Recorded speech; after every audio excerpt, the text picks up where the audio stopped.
with an inconclusive conclusion. Let's get onto the touchscreen and deal with that. Or do you have a commercial break? I think we do, but first let's deal with the MPP story. Good evening, welcome to the show.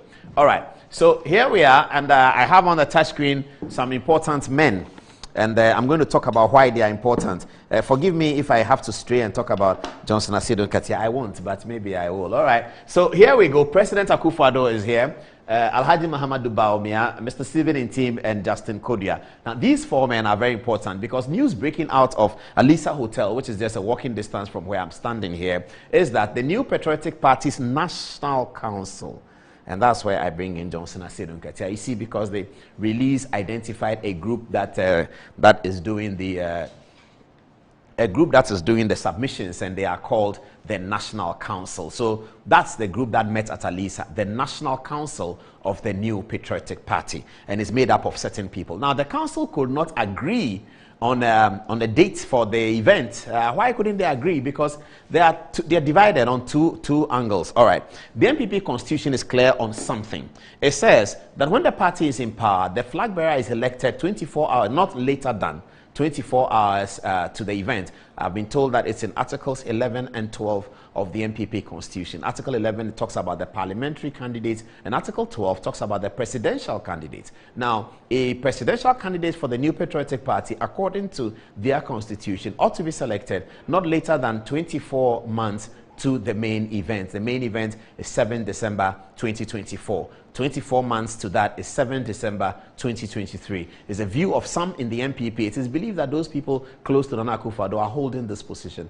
Their position is that let's leave the constitution as it is. Let's wait until December before we elect our flag bearer. Let's not be in a hurry. We are in government, and our focus is to turn around this economy. Our focus is to secure the buy-in of individual bondholders. Our focus is to finish the IMF program. Our focus is to raise some money from Abu Dhabi and elsewhere. This evening, Joy FM Business News reported that the government of Ghana has secured over $1 billion in investment that we made on our oil money and all of that. So those who are making this argument is that we need to focus in this 2023, have 12 clear months of paying attention to the government. We don't have to have an early Congress. Some people are suggesting August. Why do you want to do a Congress in August? We have problems to solve. The people of Ghana have given us a mandate, and we're going to ask them to renew that mandate. Let us therefore make sure that we have sweetened the mandate that the people of Ghana gave us before we go back to them and say we have a new flag bearer. That's the view that is being put across by some people. Okay, they gave me the law. They'll put the law back and I'll go to it.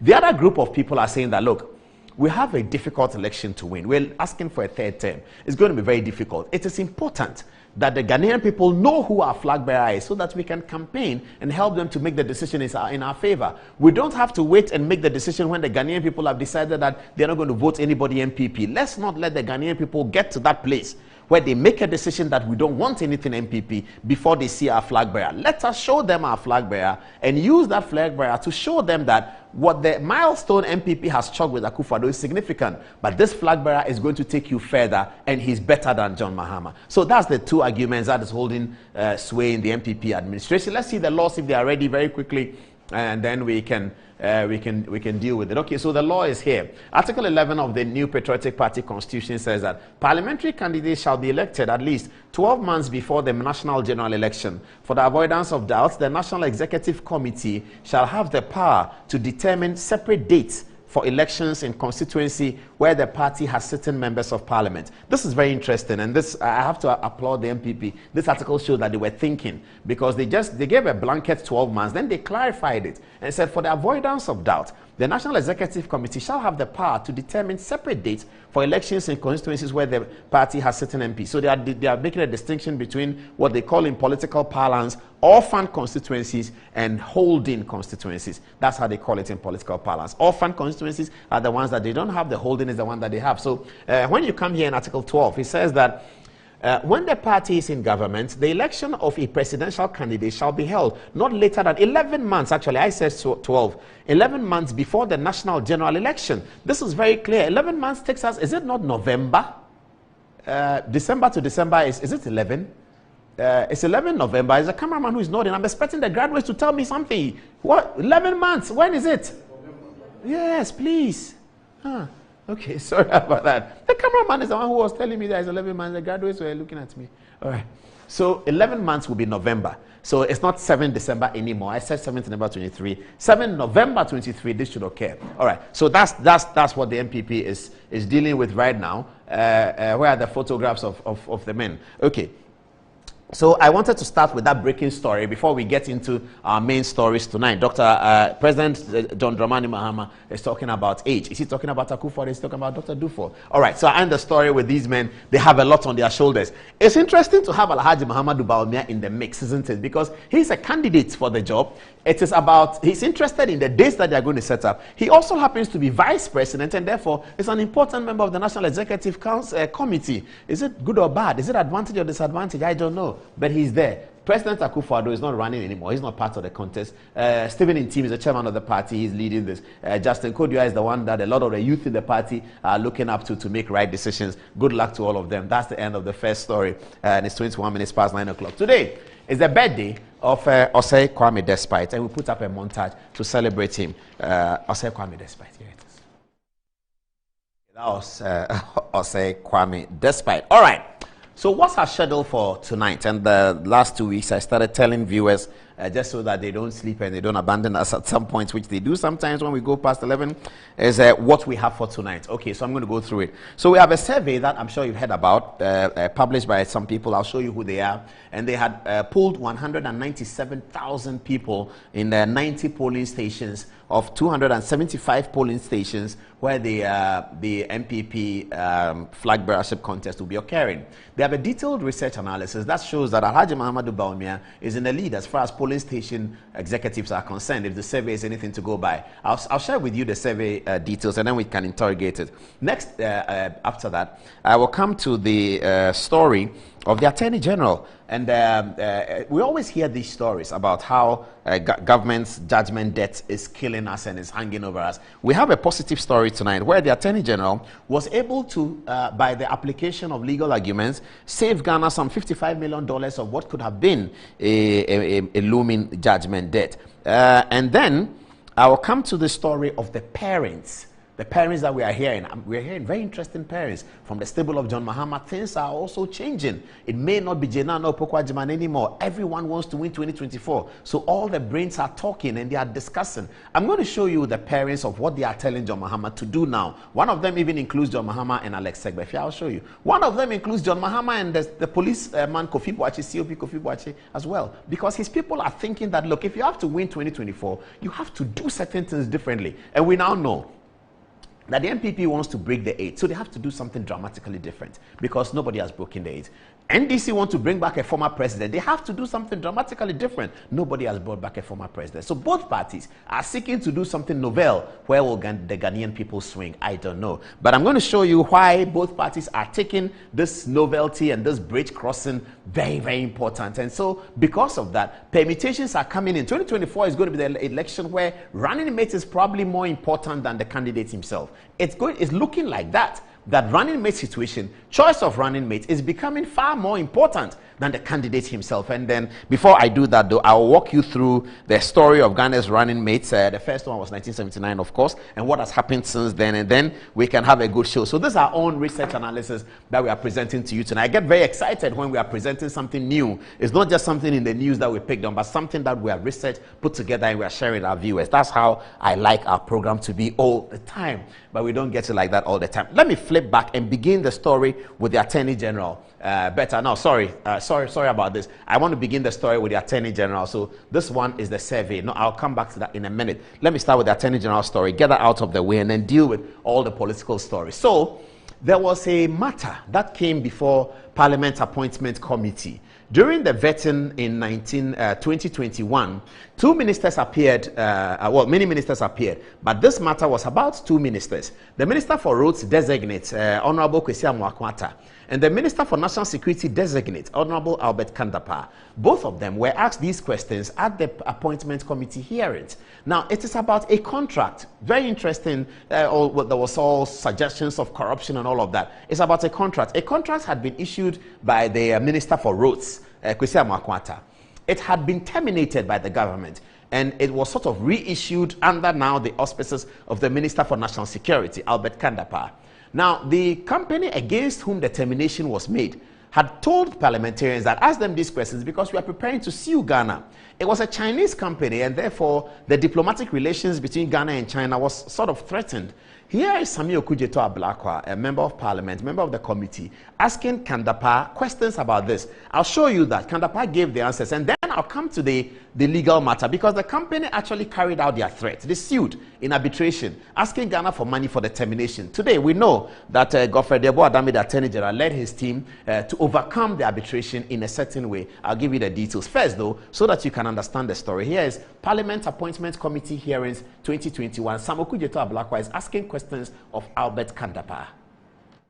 I want to revisit the matter of the Accra Intelligent Traffic Management Project. I hold in my hands a report of the Infrastructure Subcommittee of the 2020 Presidential Team, dated December 29, 2020.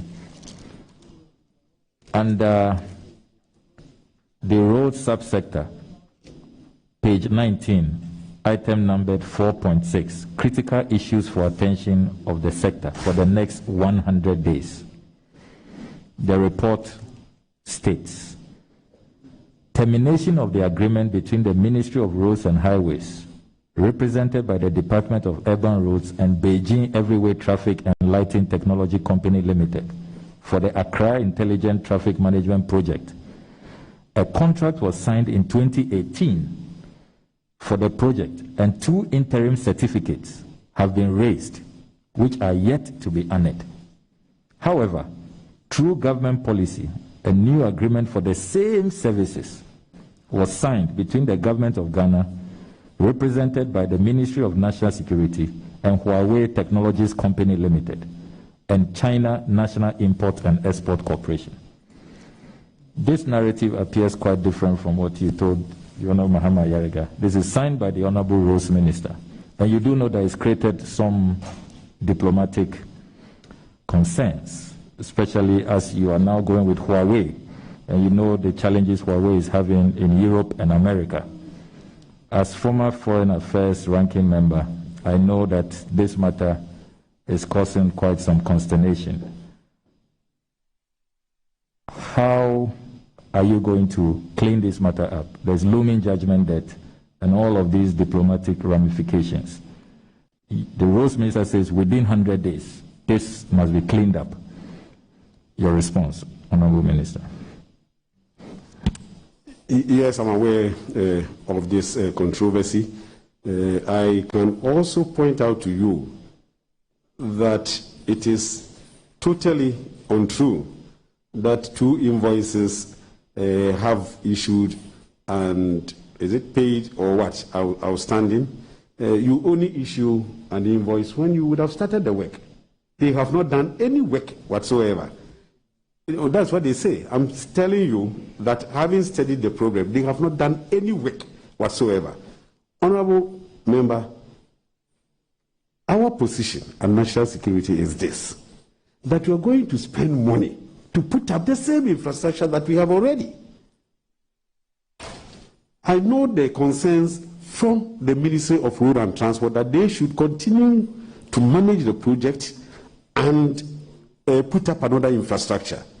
I don't see why we should put up another infrastructure when we have it already. Instead, I can use that money to buy additional cameras. We had about 2,000 cameras under the Alpha project when we came.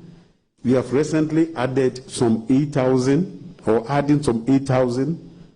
The money that they are going to use for the traffic intelligence management system, we can do it for them from the existing infrastructure, and then use that money to buy more cameras or other equipment.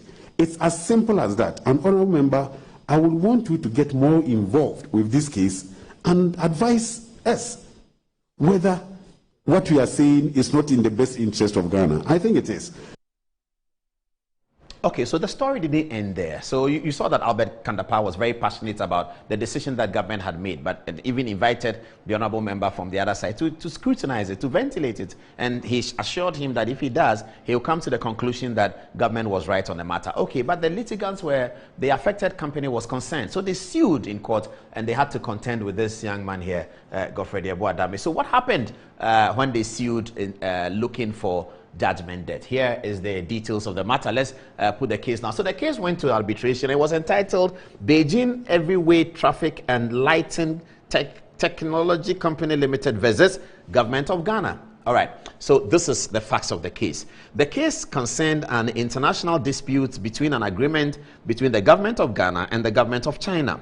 The agreement, which was signed in the year 2012, was for the Chinese firm Beijing Everywhere Traffic and Lighting Technology Company Limited to supply Ghana with a traffic management system for the capital city of Accra. It goes on. This specific agreement was in line with the Ghana-China trade agreement signed in 1989, long time. The government of Ghana in the year 2020 cancelled the contract and refused to pay the claimant, Beijing Everywhere, for the contract. Okay. Now, so after the contract was cancelled, of course, the Beijing Everywhere people then went into arbitration. And it is about the cancellation that the Honorable Ablakwa was asking the Honorable Kandapaa about when he was being vetted to become Minister for National Security. So here is what the people sought. So the claimant, as we call them, that's Beijing Everywhere, wanted the government of Ghana to pay not less than $55 million to them for a breach of contract. Claim number 2, the claimant argued that when the government of Ghana cancelled the contract, it incurred a loss and therefore the government should pay for the loss incurred as well. This is the response of the Attorney General and his team, that the arbitral tribunal was not the appropriate forum for addressing the issue at hand. The right place, the Attorney General said, for settling the dispute was the High Court of the Republic of Ghana, pursuant to the treaty signed between Ghana and China, which served as the basis for which this specific agreement, the base for this specific agreement for the installation of traffic systems. So he was arguing that you cannot sue in arbitration when you have an agreement with Ghana that when there's a dispute, we settle it in the courts of Ghana. And therefore, if you are dissatisfied with what has happened, you have to sue in the High Court of Ghana. You can understand the trepidation of the claimant. Their contract was signed in 2012 with John Mahamad's administration, pursuant to a bigger macro administration signed in 1989 with Fly Lieutenant Rawlings, both NDC. They must have felt that because it's MPP, they may not get the right here and whatever. But Kandapaa made the point clearly that he didn't have a case. But somehow I think people told them that you are political, MPP want to kick you out, go to court, okay? All right, so they did. Now, so this is the first part of it. The Attorney General argued that the forum was wrong. They should have been in the High Court in Accra. All right, next. The Attorney General also argued that the claimant had already sued in another tribunal, and therefore they were engaging in the process that lawyers call forum shopping, which actually means that the action by the parties to the dispute where they sue in several courts and hope that one action will be successful. So the legal processes does not appreciate a claimant or a plaintiff who is shopping for court. So he sues the same matter in High Court 1. He goes to Kumasi, sues the same matter. He goes to Takrady and does the same matter. They call it forum shopping. It means you are not confident of your case. So you are just looking for the court that may be sympathetic to you. So Attorney General actually accused them of that they actually do have the same case filed in another court. What are they doing in arbitration? So it's really a technical knockout, isn't it? All right. What else happened? It says that the response of the Attorney General as follows. There's a second one. In this instance, the Attorney General argued that the claimant had abused the due process by engaging in forum shopping. Okay, so he accused them of forum shopping. The Attorney General argued that the rescission of contract was to occasion compliance with prescribed national security measures to occasion the full protection of all Ghanaians. So the Attorney General agrees that there was a cancellation of the contract. But he said that cancellation of the contract was for good reason. It was done pursuant to processes that have been prescribed by national security, because the thing they were coming to do is not so much a roads and highways matter, it's a national security matter. They were providing security for Accra, but they were doing it around the roads. So where a road is, there will be light, a camera. Where a traffic light is, there will be camera. Where there is a gutter, there will be camera, because human beings move on the road. So if you want to capture the movement of human beings, you put those cameras on the roads. So originally it was the roads and highways. The Attorney General is making the argument that there's a national security procedure. When you are doing something about national security, the contract has to sit with the Ministry of National Security. So the Attorney General won the argument over there. This is the holding of the tribunal, by the way. It says, the tribunal held that it was not clothed with the jurisdiction to determine whether or not there had been a breach of the treaty. Their jurisdiction concerned only the determination of the amount of compensation that should be paid. Therefore, the case was thrown out. So the tribunal agreed with the Attorney General that the forum was wrong. They did not have jurisdiction to make that determination. And then China every-way traffic should be out. What is the good story here? What is the savings that Ghana has made? Typically, the Attorney General's office will not have pursued this case themselves. Typically, they don't do that. Well, this new Attorney General does that, but typically Attorney Generals don't do that. What they do is that they find an arbitration expert that will pay money. Government of Ghana is going to pay the arbitration expert, and then we will go. I'm being told that Godfrey Dame looked at it and said, but why do we need to pay an arbitration? I will do it myself.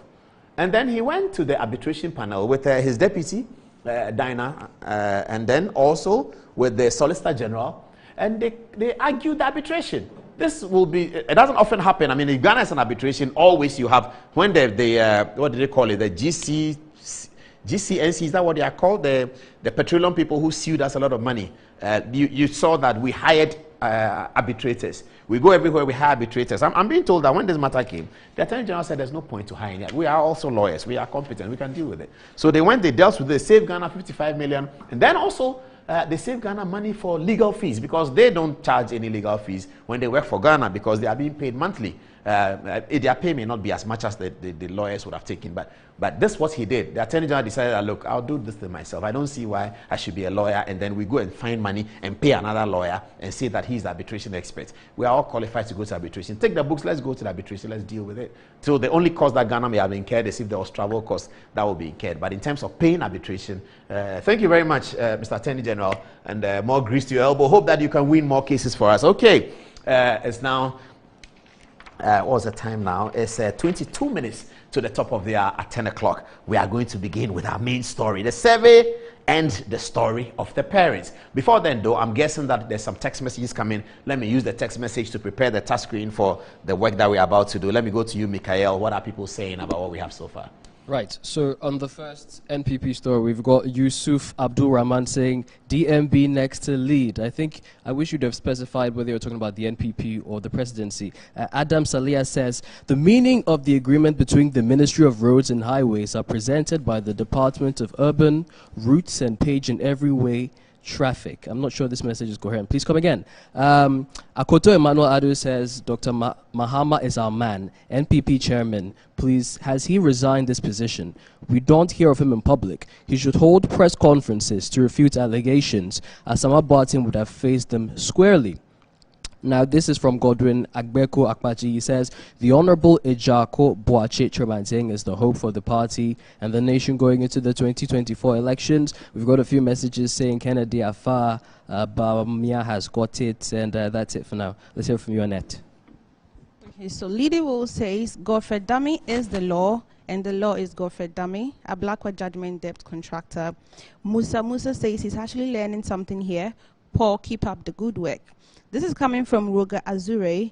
Mr. Paul, thank you for bringing my mentor, Dr. Osei Kwame Despite. We share the same birthdays together. March Duna, God bless you.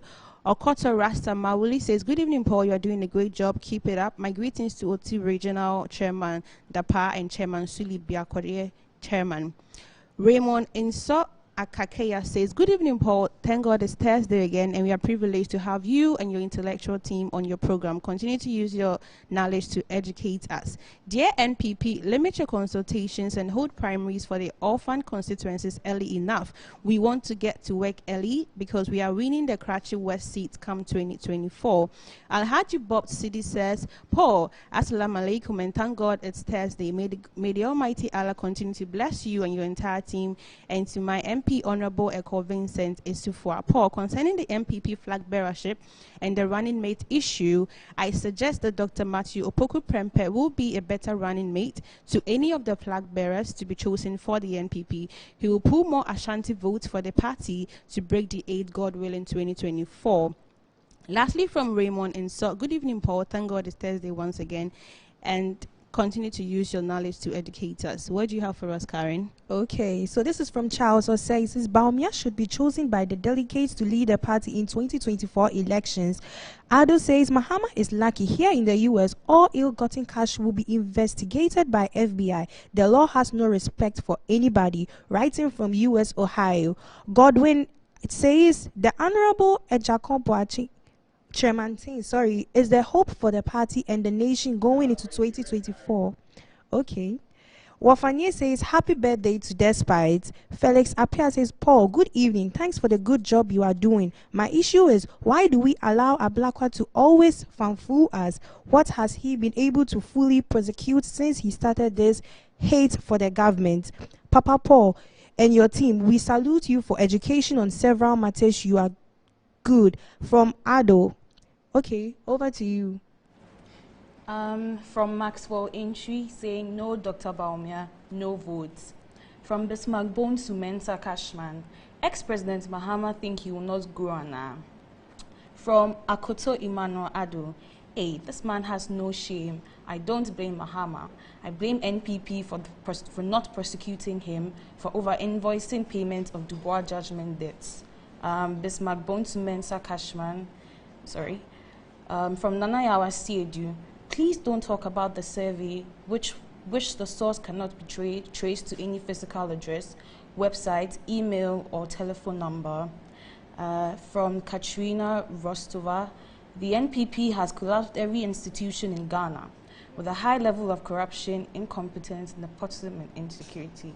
I don't think NPP deserves any chance. And lastly, from Felix Apia, Political Zone, Paul, so why is the former president always involved in deals that are always corrupt and controversial? Sikadin Kwan. Over to you, Paul. Sikadin Kwan is what you're trying to say? Okay. All right. Yes. So thank you very much. We now go on to the next segment. I'd like to begin with President Mahama's video. So President Mahama is complaining about something.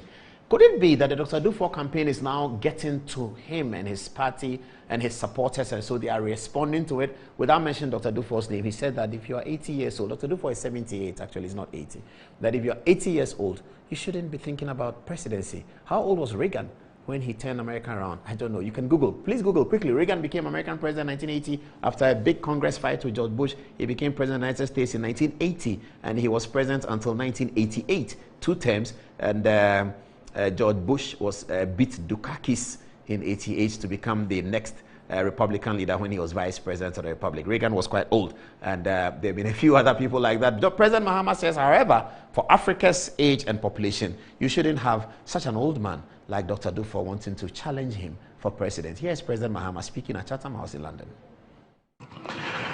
With regards to democracy, I think that democracy, freedom are universal human values.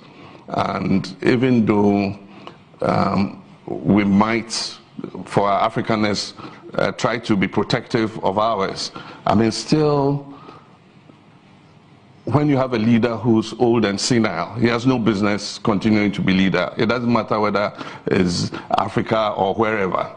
You know, when you have leaders who, I mean, have problems in terms of thought, you know, they have no business continuing to be in leadership.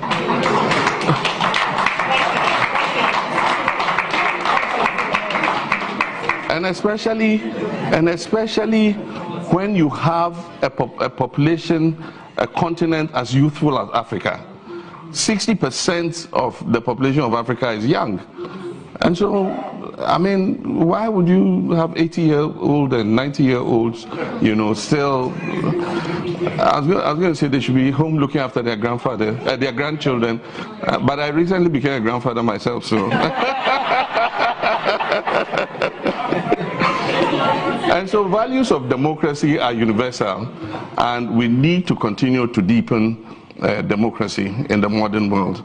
And so I would say that yes, we're proud of our African heritage, but the values of protecting human rights and freedoms is something that every human being aspires to, and we cannot rule that.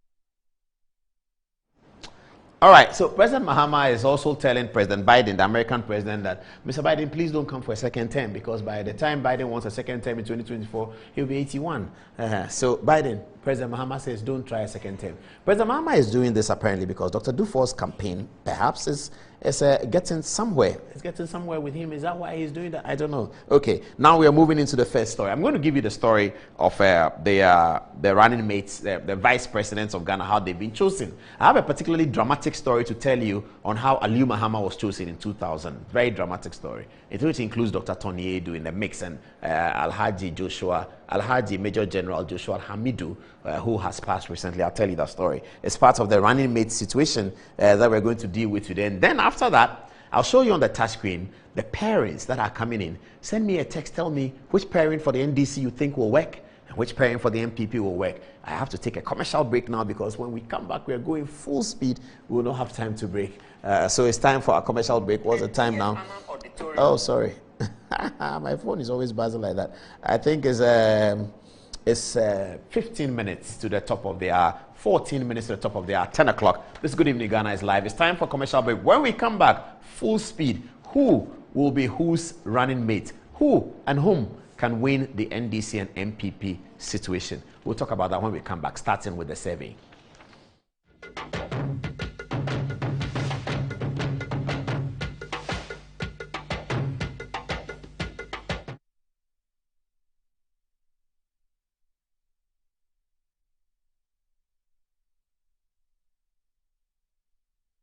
Kaduna football from around the world. Fili on HD Plus from 17 January 2023. Score HD is available only on HD Plus channel 151. A state-of-the-art facility built with your family needs in mind. A medical center positioned for all your fertility problems and other diseases. Medimosis Clinic and Prostate Center. Our goal is to help our patients achieve and maintain optimal health. We have fully functional OPD laboratories in all our branches. Do you have problems urinating? Medimosis is the ultimate solution. Our Prostacure X capsules and Prostacure Herbal Tea treat prostate problems. Afromosis capsules gives you maximum performance, and for the ladies, Femacure X capsules solves all your menstrual problems. Locate Medimosis Clinic and Prostate Center at Adenta Barrier near the traffic light, Ashaman Ajekojo, Kumasi Ahinima Kokobing, and in Accra Ministries after the Ghana Highways Yard. Call 0244 068 447. We accept National Health Insurance Card and all other private insurance card. Medimosis Clinic and Herbal Center, your ultimate solution for prostate problems. Dummy dribbles to the right. He's got an opportunity on the edge of the penalty box. He's gone past the defense. This must surely be it. It's in. It's a goal.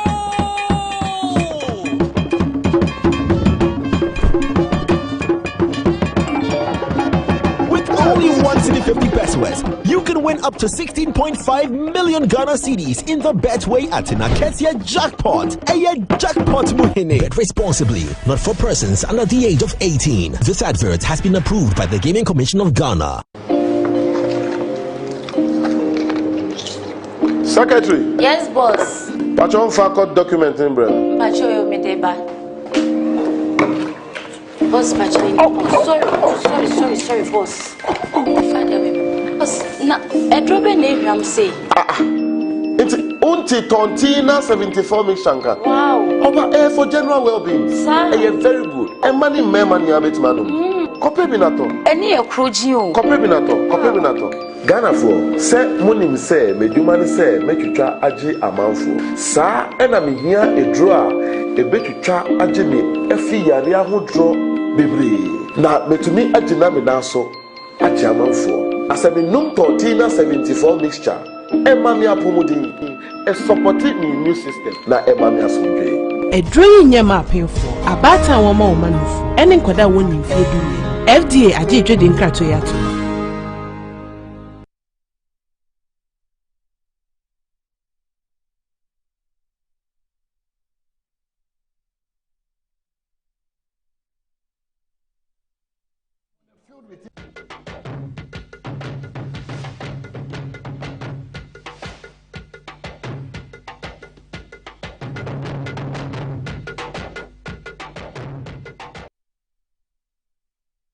All right, so we are going to the survey story, and then we will then treat the running mate situation. It is 9 minutes to the top of the hour, 10 o'clock. Good evening. Welcome to the show. In sports, Ibrahim Zebrila is preparing some documentation for us. Andre Dede Ayew, the Black Stars captain, is returning to the Premier League. On Saturday, he'll be playing for Nottingham Forest.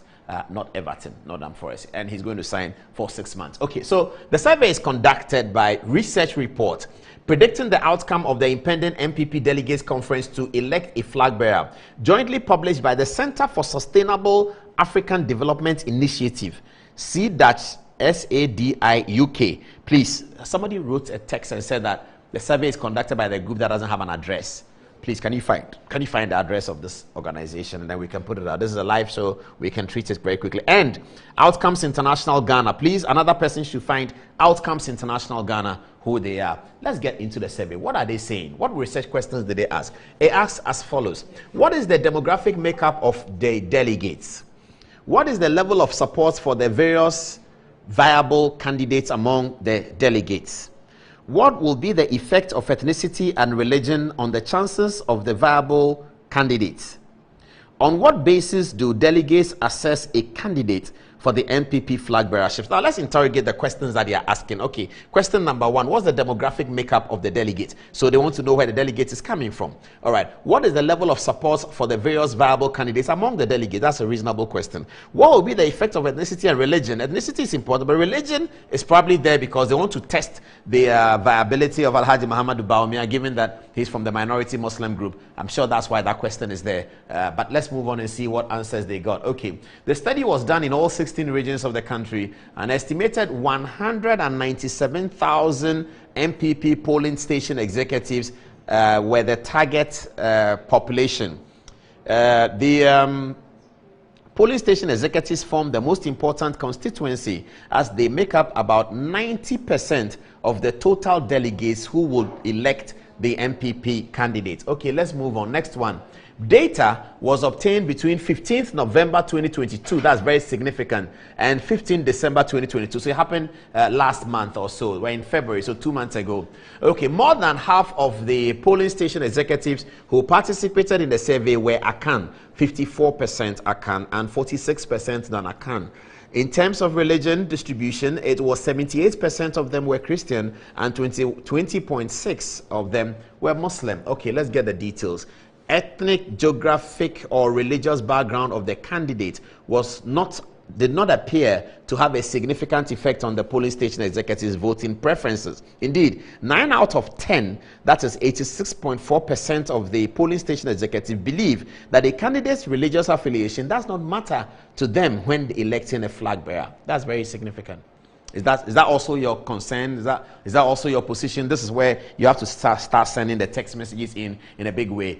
This is the survey report. After the survey conversation, I'll take text messages. Then I start the running mate issue. Then I start the parents issue by telling you the history of Ghana's running mates. I'm going to make the point that almost every running mate who's been selected is being selected as a surprise to the Ghanaian people.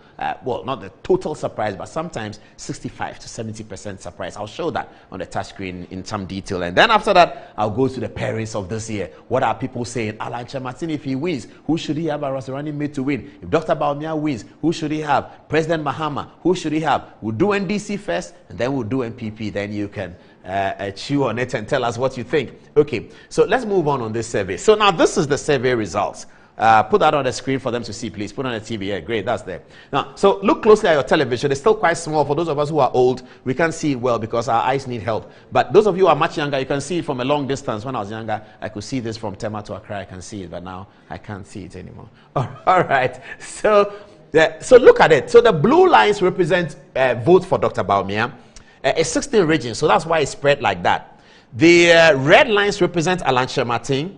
The yellow line represents Kennedy Japan, and the green line represents undecided. Okay, so I should say bar. Actually, I shouldn't say line. It's a bar. All right. So the blue bar shows in Ahafo region, which is the first, that Alhaji Muhammadu Bawumia, among polling station executives, is doing 68% in Ahafo. Alan Chematin is doing 9.3%.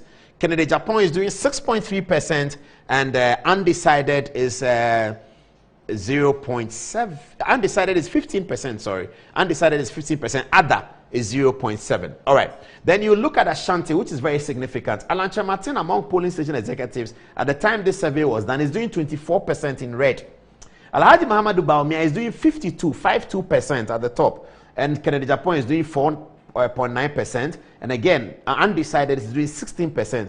I'm bringing out the undecided in green because you see that they are doing significantly well elsewhere. Now, let's add all the undecided in Ashanti to Alan Kyerematen, see what we get. Alan Kyerematen is on 24.7. Undecided is 16. Can somebody do the calculation for me very quickly? Let's add undecided to Alan Kyerematen in Ashanti and see whether it will assail Dr. Bawumia's 52.8% very quickly. 14 plus 24.7 plus 16.5. Very, very quickly. Who has it? Say it loud. 41.2. They say 41.2 is coming up. So if you gave undecided to Dr. Alan Kyerematen, my good friend, in Ashanti, on his 24, at the time this survey was done, over polling station executive, he still does not assail Dr. Bawumia's lead of 52%. Now, if you look at it continuously, in Bono, Dr. Bawumia is doing 59%, and Dr. Bawumia has a big bar in Northeast, his home region, where he's doing 96.1% of polling station executives from the Nalerugu area in Northeast are thinking about electing Dr. Bawumia. Which other region do you want to see?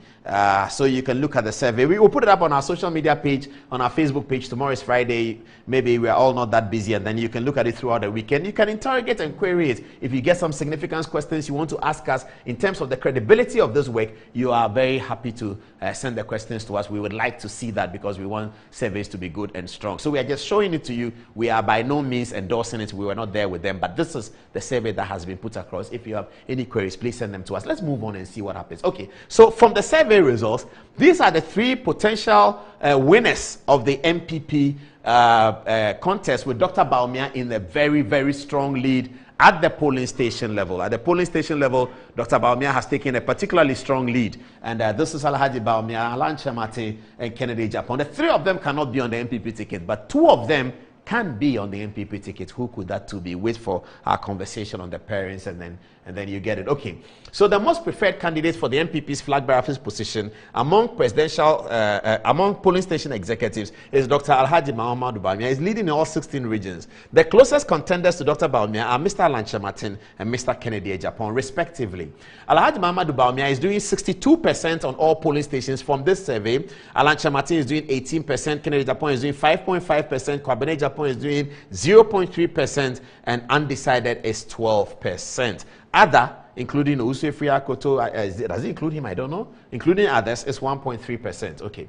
Now, so this is the final results of the survey put across, and Alhaji Mahamudu Bawumia is coming up tall. They say religion is not that important. I don't know whether religion is important for you, but yes. We are now ready to take our text messages from people who have been looking at this. Before we get to the running mate story at 10 o'clock, this is Good Evening Ghana and it's live. Do you have some messages on this one? Let me start with you, Mikael. What are people saying?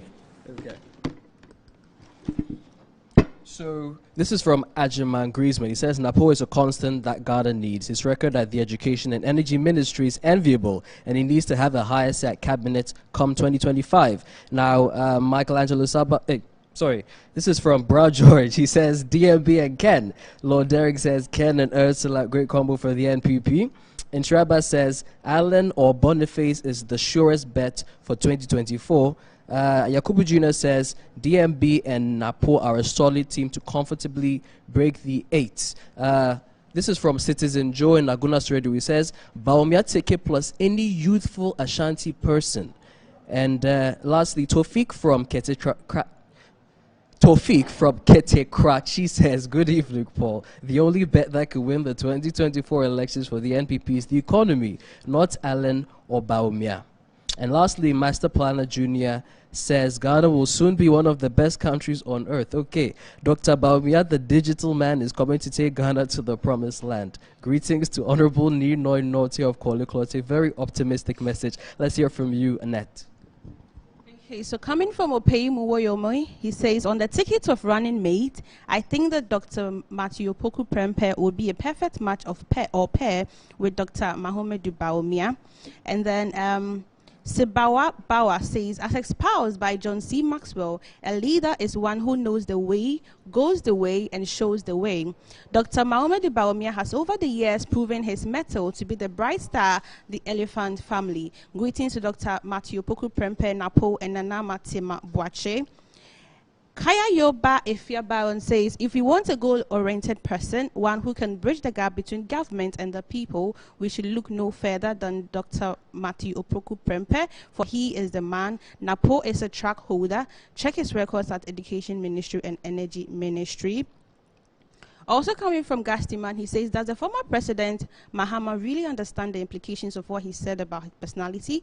His founder that he's benefiting from today was in his 30s when he assumed power, but what did he do? Mahama must expand his horizon as an elderly man because he is no longer young anymore. Jack Mensah says, every nation needs a Napo. He is a workaholic and an intelligent man Ghana needs. My bet is on Napo come 2024.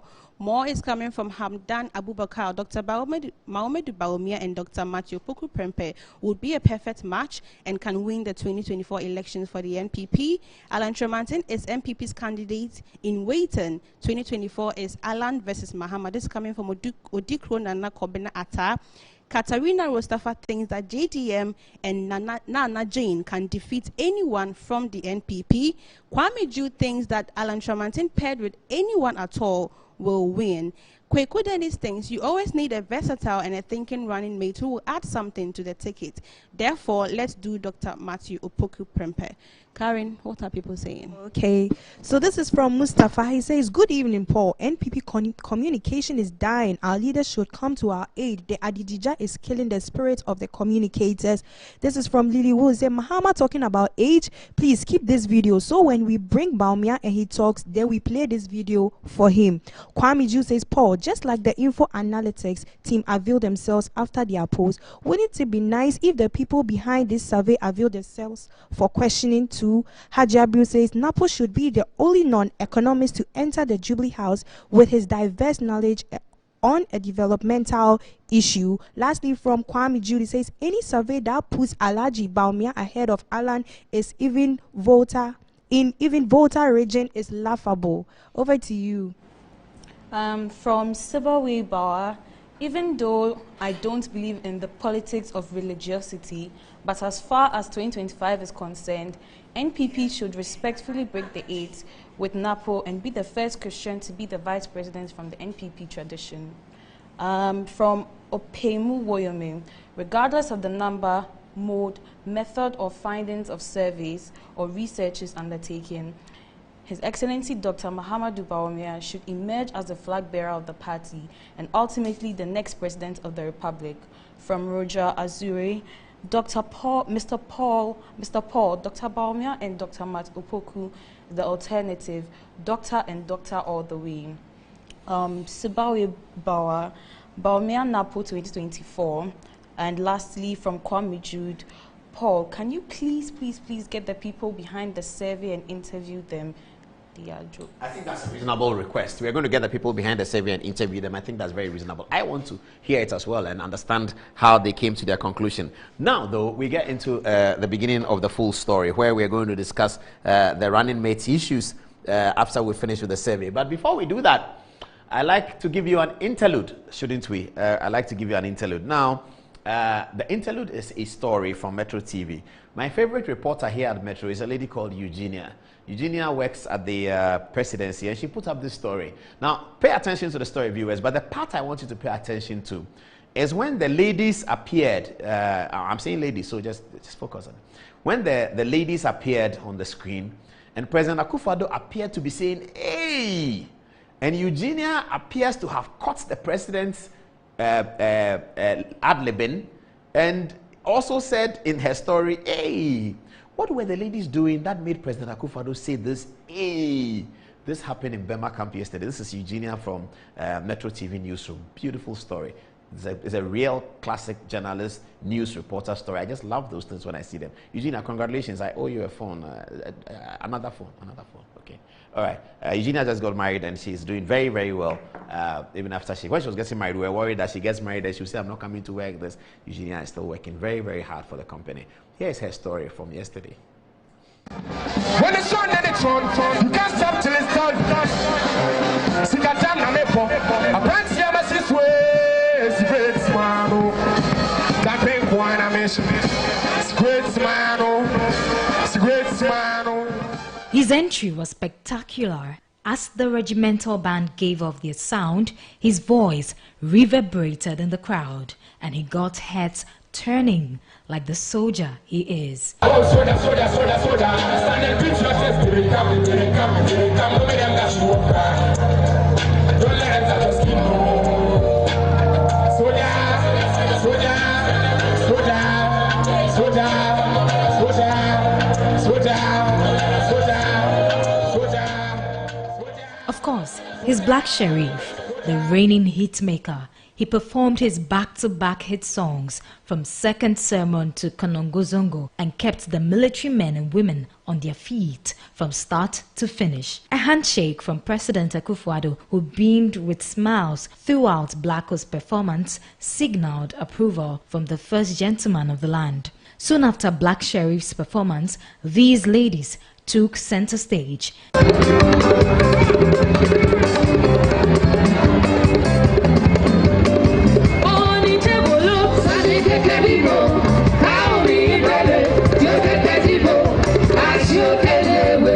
They didn't come to play. The look on the president's face says it all. Hey! Obviously, the 2022 Wasa will linger in the minds of these officers for a very long time.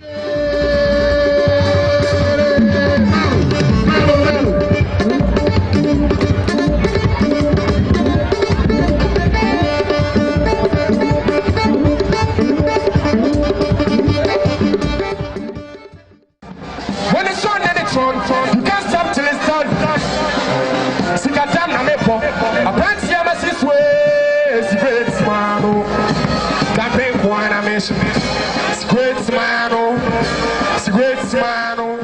His entry was spectacular. As the regimental band gave off their sound, his voice reverberated in the crowd, and he got heads turning like the soldier he is. Oh, soda, soda, soda, soda. Stand and preach your test. Here it come, here it come, here it come. Don't make them dash you up. Don't let them touch your skin. Soda, soda, soda, soda, soda, soda, soda, soda. Of course, his Black Sheriff, the reigning hitmaker, he performed his back-to-back hit songs from Second Sermon to Konongozongo and kept the military men and women on their feet from start to finish. A handshake from President Akufo-Addo, who beamed with smiles throughout Blacko's performance, signaled approval from the first gentleman of the land. Soon after Black Sheriff's performance, these ladies took center stage.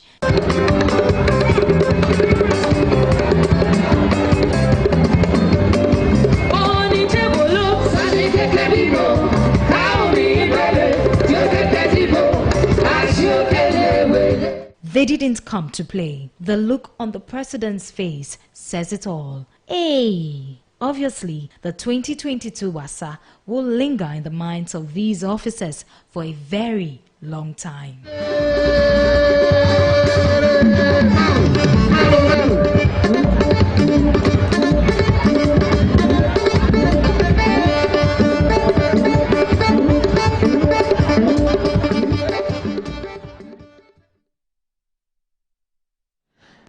Hey, did you see that? Thank you very much, Eugenia. That's a beautiful story. Okay, so let's begin with the parents, the running mates' parents, which is our main research product for tonight.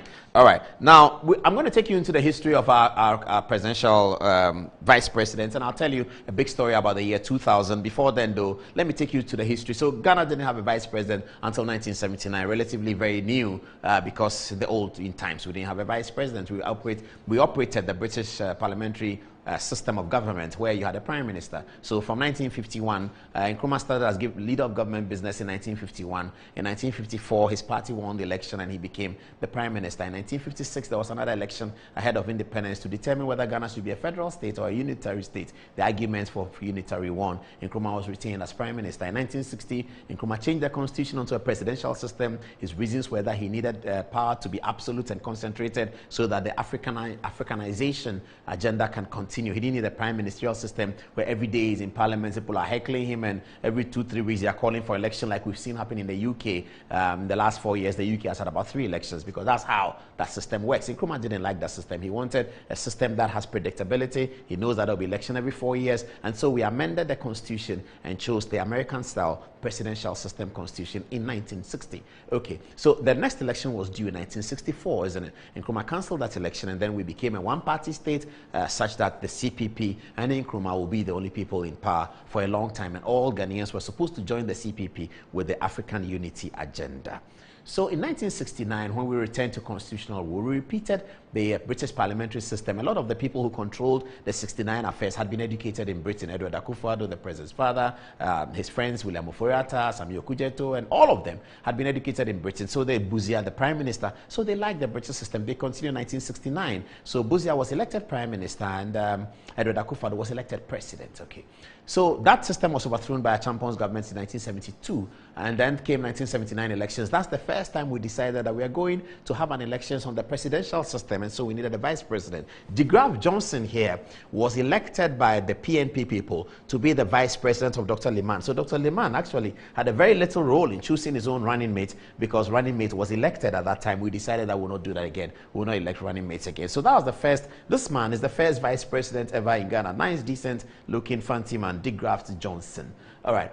The next vice president was, well, it was Kensington Akka, because he was the vice president in 1992, and in 1996 he was running mate. Okay, so the story here is that running mate gets chosen by surprise. All right. So this was the first one. He was elected.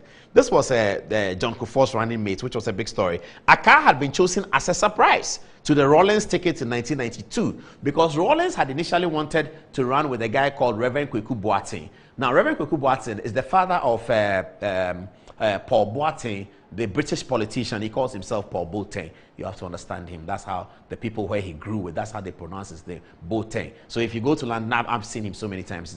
I can't call him a friend, but I know him. And so I see him and I call him Paul Boateng. He accepts, Boateng, he accepts, and he will smile. Very nice man. He was the first black person to become the first secretary of the Treasury, which means Deputy Minister of Finance in England. Edward Boateng became the first secretary of the Treasury in 1997 when Tony Blair was elected by a landslide. So his father, Reverend Kweku Boateng, was the person Flight Lieutenant Rawlings wanted to choose as running mate in 1992. Reverend Boateng, who was coming from the CPP stock, the NDC was trying to create they and CPP as one party, which was the brainchild of Kojo Chikata and others. So they said to Jerry, you have to take a running mate from the CPP. Reverend Kweku Boateng is a stalwart of the CPP. Kweku Boateng said he won't do it. But Mr. Rawlings and his family, I mean Mrs. Rawlings and the rest, they knew Kensington Akka. So they went to Akka. Akka is also a CPP man, but Akka is more corporate than political, but he is CPP. And so Akka was chosen. Oh, Akka left. Can you put it back, please, very quickly, and then we can go on with the story.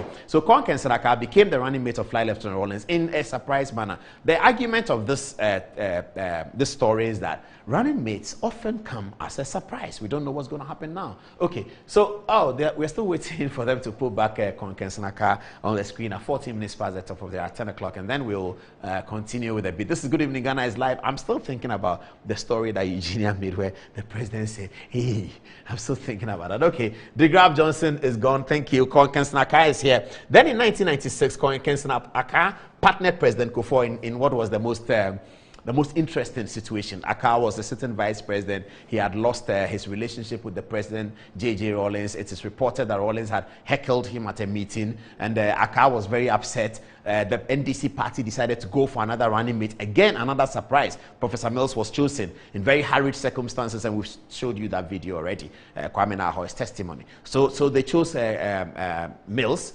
surprise, and then Kufuor was asked by Alhaji Banda, who is not been too well. I think he's recovering. God help Alhaji Banda. We pray with him for speedy recovery. I think he's recovering now. Alhaji Banda was the chairman of the CPP at the time, and his influence on Kufuor with what they call the Great Alliance, the NPP uniting with the CPP, became the Great Alliance, and then Ken Sanaaka, the sitting vice president, became the running mate of the opposition. So on voting day, he voted as vice president for himself and J.A. Kufuor when Professor Mills was a candidate of the president. So the president was in one party, the vice president was in another party. That's what happened in 1996 election. History is important. We are returning it to our curricula so that when I talk this history, people don't look at me as if, oh, is that so? Everyone would have learned it in JSS and SSS. Very soon, that's happening. But that's the history of our country. So this is like a surprise pick, isn't it? All right, let's move on to 2000. Okay, I have Joshua Hamidu here. This is General Joshua Hamidu. I'm going to tell you a story about how 2000's running mate was picked. All right, this story involves three men, okay? The first one is Joshua Hamidu, General Joshua Hamidu, very distinguished army officer. Joshua Hamidu was the one who held the military forces together in 1979. If Joshua Hamidu was not there in 79, the other ranks of the army would have killed every officer. They said they are going to kill every officer and they are going to kill every businessman. If you read Professor Bennett's book, it's there. The soldiers said they will kill every officer and kill every businessman. Because Aluta Continua and Power to the People, and that they were led by J.J. Rawlings. Okay, Hamidu it was who stabilized the situation a little bit. He was a general at the time, very good guy. So he had fallen out with Rawlings and went abroad. And he had kept his relationship with Kufuor, and I believe that he had known Buzia and all of that. He had had a lot of confidence in General Joshua Hamidu. Okay, so it was pretty obvious that General Hamidu was going to be the running mate of J.A. Kufuor. That was pretty obvious. It was there. It was happening. It was going to happen. The story I'm telling you today happens on a Friday morning, sometime in the middle of 2000. I, as a common reporter in Joy FM, sitting down and waiting for the front page program, which started at 8 o'clock on Friday mornings, and it was led by my board chairman, Kweku Sechiado. Now, so this story is about Kweku Sechiado, Tony Edu, and Joshua Hamidu. That's the story I'm going to tell you. It's a very interesting story. Kweku Sechiado, host of Joy FM's front page, leading journalist, global journalist. At that time, Kweku was also reporting for CNN and BBC. And Tony Edu was Minister for Defense under the Rawlings administration, actually Deputy Minister for Defense, but a very powerful deputy. And Joshua Hamidu was in contention to become Kufuor's running mate for election 2000. These three men, the two gentlemen, appeared on Kweku Sechiado's front page program on Joy FM. Huge radio political program. Huge. Very, very huge. Okay? And so I was there as a reporter and Tony Edu came in. So our work is just to make sure that everything is fine and all of that. So I knew him. Tony Edu and I had a lot of conversations together. One of the most respected brains in Ghana is Tony Edu. I have to say that. I've engaged with him several times. When he used to live at the Ridge Roundabout, I'll go there, sit with him and talk. That time he was Deputy Defense Minister. I'll go to his office. I had a lot of conversations with Tony Edu. And he's a great brain. So on that day, when he arrived, he saw me. He said, "Paul, you are here." I said, "Yeah, boss, I'm here." He said, "Today I'm going to release a bombshell." Tony Edu was like that. Yeah, I'm going to release a bombshell, and you and your MPP people, in those days when they said of me as MPP, I'll say I'm not MPP and that kind of thing. Now I don't say that anymore, but I used to say that. So Tony Edu said, you and your people, you're going to see. This is the year 2000, 22 years ago, okay? All right. So then he said bombshell. So as a reporter, as soon as he said bombshell, I said, no, I need to look at this program very well. So I started asking the people who work on the program that, do you have a recording? Can I get a tape after the program? They were wondering why, Sam Banaman and co. But because Tony Edu had told me he's going to do a bombshell, I wanted the story, right? So the program started. And I don't remember the first question Kweku Sechiado asked, but he asked a question of Hamidu. And sometime in Hamidu's explanation, Tony Edu interjected and told Kweku Sechiado that, look, Joshua Hamidu has spoken for 20 minutes. I am going to take the same 20 minutes. If he speaks 20 minutes, I speak 20 minutes. Sechiado said, that's fine, no problem, Tony Edu, calm down. You'll be okay, calm down. Hamidu spoke impeccable English, I have to say. And so he had done his rendition of, I don't remember what it was, but it was an introductory remark. But he spoke for that long, 25 minutes or so. 25 minutes on radio is very, very long. So it got to Tony Edu's turn. And Tony Edu, I remember that the host, Sechiado, was concerned that Tony Edu is not addressing the question. He's talking about something else. Tony Edu had a dossier. I don't know whether it's true or not. I still don't know. We really cannot vouch for it. What was his dossier? Now, Tony Edu and the NDC were aware that General Hamidu was being prepared to be the running mate of J.A. Kufuor. They were particularly worried about the popularity of General Hamidu in the north and thought that if Hamidu became J.A. Kufuor's running mate, all the Rawlings gains of the North will be eroded, because Flight Lieutenant Rawlings was very powerful in the North in those days. And the NDC were concerned that if General Hamidou becomes Kufuor's running mate, as they are hearing, then the gains that Rawlings is getting in the North will be eroded. Given that Kufuor was an Ashanti candidate and was going to mass up the votes in Ashanti as he had done in 1996, they were particularly worried that the Mills ticket was not going to win the election if Hamidou was the running mate. So they needed to do something about this Hamidou matter. This was Tonyedu who had to do this something. So the story came out. I don't know whether it's true or not. On the front page program, Tonyedu said he's going to say something today. And that something he's going to say is true. And that General Hamidou is a murderer. So, everybody was, what is Tonyedu talking about? General Hamidou a murderer? He said, yes. And Hamidou started getting upset. He said, please. He said, oh, Hamidou, stop that. I'm going to tell you. I'm speaking as Deputy Minister of Defense, and I'm bringing you the records from Burma camp. And I'm telling you that General Hamidou, it was you who included a free first name in the execution. For young people who are watching me, you will not understand it. But I'm sure for the older people who are watching me, once I've just said, they will say, hey, because it meant a lot. That if it was Hamidou who included a free first name in the execution, that meant a lot. And Tonyedu continued reciting, so the program ended abruptly. That's how bad it was. The program didn't continue because Hamidou got angry. Tonyedu actually stood up. Kweku Sechado was trying to control them. He played music and he addressed both men. He was very serious about his work. Tonyedu left the studio. He went out. So I had friends who were working at the castle at the time. We were doing national service at the time. So I quickly called them. And I said, what's happening at the castle? They said, Charlie, everybody's listening to Joy. I said, is Jerry there? They said, yeah, they are sure Jerry's there. They don't see him. They are national service, but they don't see him. But they are sure Jerry's there. Everybody's listening to Joy FM. All the soldiers, everybody's listening. And I said, but the program has ended. They said, yeah, they know. I said, okay, keep your eyes there. Tell me what happens. So another 35 minutes, they called me. And I said, what to say? Hey, Charlie, Tonyedu came back here, the rousing welcome he got. I said, I see. He came to the castle and said, yes, he's here. The welcome, everybody is screaming. I said, wow. So the NDC may have achieved their objective. So that's how the program ended. Tonyedu said that it was General Hamidou who added a free first name to the list. Now let me come back and tell you the story. So this list they are talking about is a list of people who were executed in 1979. Flight Lieutenant Rawlings has continuously put out the view, and I believe him, that he was not altogether in charge of the executions. Actually, Boachijan has said so as well, that JJ was not in charge of the execution. JJ was the leader of the group, but he wasn't in charge. Of course, Ba Chamfor, we have a video of him who is saying to the Truth and Reconciliation Commission that Rawlings was not altogether responsible for the executions. So names were written of people who were executed. Kutua Champon, F.W.K. Akufu. Odato Wellington had died in the battle. And others, Joya Medome was killed. Vice Masaya Boachi. They are soldiers who were listed and killed. Okay. Afrifa had been leader of government in 1966. He was part of those who did the Nkrumah coup, overthrew Nkrumah. He did a coup with Kotoka. Later, Kotoka died at the airport, and that's how the airport is named after him. He died in a counter coup that some shooting occurred and Kotoka died. So Afrifa became the de facto leader, sort of. General Ankara had a corruption problem and was eliminated. So Afrifa became the de facto leader. So by the time power was being handed over, it was Afrifa who had the big story. Okay. Afrifa then decided to retire from the army and become a politician. So in 1979, he ran for elections as a member of parliament for Mampong in Ashanti. Guess what? He ran for parliament not on the Ashanti party ticket, which would have been the Popular Front Party, Victor Usu's party. He ran on the Oforiatta ticket, which is the UNC, United National Convention. So Afrifa was the only candidate in Ashanti who was not PFP. Every candidate in Ashanti, at that time, Ashanti had about 32 constituencies, the highest. Every candidate there was PFP. PFP won every seat in Ashanti, just as NAL won every seat in Volta region. NAL is what became the NDC, if you like. Okay, so Afrifa was the only one who was able to win a seat in Ashanti that did not belong to the PFP, belonged to Power Willis UNC. Afrifa was very, very powerful, and he won that in Mampong. So he had been elected as a member of parliament, waiting for inauguration, when the soldiers went to Mampong, grabbed him, brought him to Accra, and shot him dead.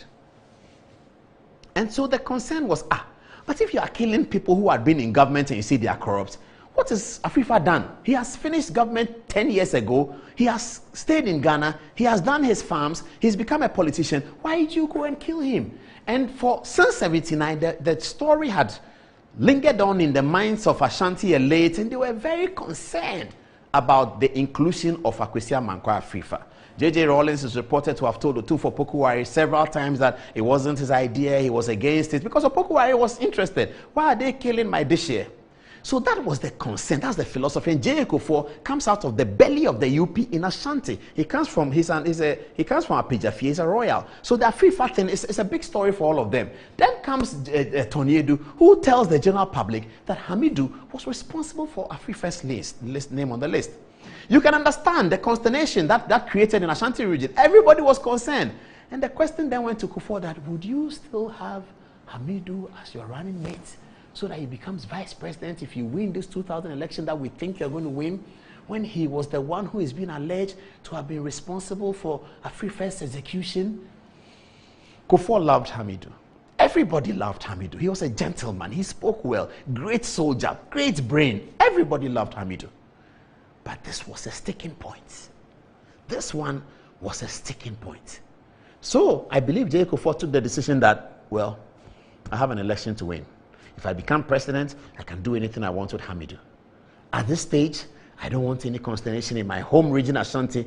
I need to grab 76% of Ashanti votes. And Ashanti includes Mampong. Kwesi Amankwah Afrifa's home. I can't have this happen. In fact, Kufuor had the plan in his mind that if he were to win the election, he will go back and exhume the bodies of the murdered generals and rebury them. And he did. He did. Akufo-Addo, as Attorney General, one of his first responsibilities was to go and exhume the bodies of the generals and rebury them. And Akufo-Addo appeared in Mampong for Kwesi Amankwah's funeral. The funeral that was done in 2002 from 79. Because they exhumed the bodies. Kufu was buried, Achampong was buried. The government facilitated all that to bring reconciliation among Ghanaians. Let's get back. I'm not done with the story. Please get back to the story. All right. So this is what happened in 2000 relating to the running mate of J.A. Kufuor. Now, Kufuor was saddled with what to do. Okay, let's see what's next. Now, I need Kufuor and Aliyu Mahama. I think they didn't do it. They didn't have it. Theo, if you can quickly do Kufuor and Aliyu Mahama, I'll appreciate it. Otherwise, I'll go on. So that's the story. So Kufuor then had to choose somebody else. So I'm coming back to how these things always come as a surprise. Running mate is always a surprise. It's never really what people were thinking. And so when I get to the pairings, I'll pull you some surprises tonight, and I'm sure that you have a wide open mouth to look at this for tonight. Hold on, 27 minutes by the top of the hour. We have some time. I'll deal with it slowly by slowly. I'm terribly enjoying this because it's our own research, isn't it? All right. So Kufuor then decided that I can't have Hamidu. Then he set up a search party very quickly because they didn't have time. This is around June. Election is in December. Your running mate is gone. You need a new one. So he calls his friend Aliyu Mahama. Aliyu chairs the search party. He says, Aliyu, get me running mate from Dagomba like yesterday. Aliyu says, okay. He says, I'll do it. He hits the road with his team. Comes to Kufuor once. He says, I have this. Kufuor says, I don't like that. He said, I have this. He said, oh, this man is a nice man, but you know, yeah. Then they say Hawa Yakubu, which is what I jumped to. I mean, as a reporter, I heard the rumors. People around Kufuor, for Kwame Boateng and co, may they rest in peace. And for Kwame Boateng will whisper to me and say, I didn't know. Oh, my main country. Let me say, oh, Debema Hawa Yakubu. I said, good. I called my editor, Joy. I said, I have a story. It looks like the thing is going to Hawa Yakubu. I was running around for this running mate story. I was very delighted in 2001 when I won News Reporter of the Year for the GJA. And I was told that you have won News Reporter because of your story on the running mates in election 2000. I did a lot on the running mates in elections. Both parties. I was everywhere. And Audrey Gajepo, who chaired the thing, thought that I had done an excellent job because I submitted all the stories for the GJA people. So the running mate story is mine. It's mine, okay? It's mine. All right, so Kwame Boateng told me this. And then I told my reporter, my editor, that they say the thing is going to Hawa Yakubu. So I quickly got to Hawa Yakubu. I went to her office. I said, Madam, you're going to be running me. Say, hey, Paul, who told you that? I said, well, I've heard. So I'm here to pick up your CV and publish it. He said, well, if God helps us, why not? So I said, Madam, give me your CV. And then she gave me your CV. She had CV wrote through. She gave me sound bites. I took it to the office. We played and said, Kufuor is considering Hawa Yakubu. Okay. Some forces in the NPP thought that Ghana was not ready for a woman. And that Kufuor, if Kufuor has to win this election, he doesn't have to significantly shake the status quo and the foundations of our political thought. This bringing woman as vice president is going to, you don't need that. That's what Kojo Penim and Co were telling him. You don't know. Bechebelamte and Co were telling Kufuor, you don't need that. So, Hawa Yakubu got dropped. Aliu has to continue the search. So one day, Aliu comes with another list. Kufuor says, Alhaji, put the paper down. What about you? I understand that Aliu looked behind him. And there was Kufuor's sitting room is like the airport residential area house. It's a huge sitting room like that. So Aliu looked behind him. And Kufuor said, I say you. He said, oh, but me, I'm a businessman, contractor. He said, but where we are, think about it. And that's how you got J. Kufuor and Alhaji Aliu Mahama ticket. So this is the story about, so running mate all the time comes as a surprise. Let's move on. I'll show you more surprises. Oh no, where's the running mate? Okay, no, so they get back. Thank you very much. John Mahama in 2008 and Professor J.A. Mills. Okay. John Mahama was never on the ticket of, was never on the cards of Professor Mills. Professor Mills had a firm view and he was very strong on his views, Professor Mills. He said to the NDC people, I had gone to election 2004 with, I had gone to election 2000 with, that's another surprise, Martin Amidu. Complete, total surprise. Nobody expected it. Professor Mills came and named Martin Amidu as his running mate. Okay, they didn't win. In 2004, Professor Mills had Mohammed Mumuni. Not altogether surprising, but he had him. And the Mills told the NDC people in 2006 that I went to 2004 with Mohammed Mumuni. I'm a Christian from the south, he's Muslim from the north, which is what you people say we should do. Now, we all believe that we won the 2004 elections. We actually went to court. Rojo Metil Nunu went to court. That election had been won by Professor Mills. Mills says, if we won the election, why should I drop Mumuni? I'm going again. I'm going with Mumuni. What's the problem? Mills was strong on his views like that. So that became a problem, and the conversations went round. We showed you a video here before that. Even on the day when Professor Mills had to announce his running mate, so much was the tension that he couldn't show up at the event venue. He was afraid because J.J. Rawlings and his team were going to the event venue to stop Mills from announcing a name they didn't like. Other forces were at the Kama Conference Center ready to prevent Mills from giving out a name they didn't like because they had heard that he was thinking about John Dramani Mahama. In fact, the story is told that J.J. Rawlings had gone to John Mahama's house twice to see him, to tell him not to do the running mate, but that he should allow Betty Mould Idrisu to do it. So Betty Mould was a candidate for Mr. Rawlings and Mrs. Rawlings. John Mahama was a complete outsider. He was not part of this conversation. At that time, John Mahama was about to be selected as the head of the Commonwealth Parliamentary Union with his office in London. He was preparing to leave. I know that. Many people, well, some people know that. John Mahama was preparing to leave, has been elected as the head of Commonwealth Parliament. And so he was going to go to London. But a few people told Professor Mills that if you have to win this election, it ought not to be just about you, because everybody knows you. You have to have that candidate that has the wow factor, the oomph, the thing. You have to have somebody who has a thing. And if we look at NDC right now, look at John Mahama. He's wearing T-shirt number 2 in it. All the young people like him, and that's what you need. Professor Mills, you have to have that. So Mills reluctantly agreed with the experts that you needed John Mahama. So now come and announce John Mahama. He didn't go. He couldn't show up. Maybe Terry will find a video for you. Elvis Efrie Ankra is the one who was given the thing to announce. So journalists got to the event. The event had ended. The event that we thought was going to take an hour, it took 2 minutes, maybe 1 minute. So everybody goes to the event. Professor Mills hasn't arrived. So in fact, I called my reporter. Are you there? He said, yes, Professor Mills he hasn't come. I said, okay, let's relax. Then the reporter goes, hey, boss, that time was 2000 and what? This is before 2008. So 2006, 7, we started City FM. Yes, so I think it was City. So he called me and said, boss, they've done the announcement. It's John Mahama. I said, wow, it's John Mahama. I said, yes. I said, but why didn't you tell me when Mills arrived? Because I told him that when Mills arrives, call me so that I'll come there or I'll do something. I needed to know that Mills has arrived. He didn't call me. And he said the announcement is, I said, Professor Mills didn't come. I said, what are you talking about? He said, no, he didn't come. I said, who is there? He said, Rawlings is here. I said, so who made the announcement? He said, Elvis Efrie Ankra. I said, wait, I don't understand. He said, yeah, boss, that's what happened. Professor Mills didn't come. I said, so he's not there. He said, no, he's not there. I said, okay, so on what authority did Elvis read it? He said, yes, he read one paragraph of the authority, that he had been sent here by this national chairman is aware, all that. He read all the legal things. And then he said, I am hereby commanded to tell you that Professor Mills has selected John Dramani Mahama as his running mate. He folded the paper, sat in his car, went to Cuckoo Hill. Bye-bye.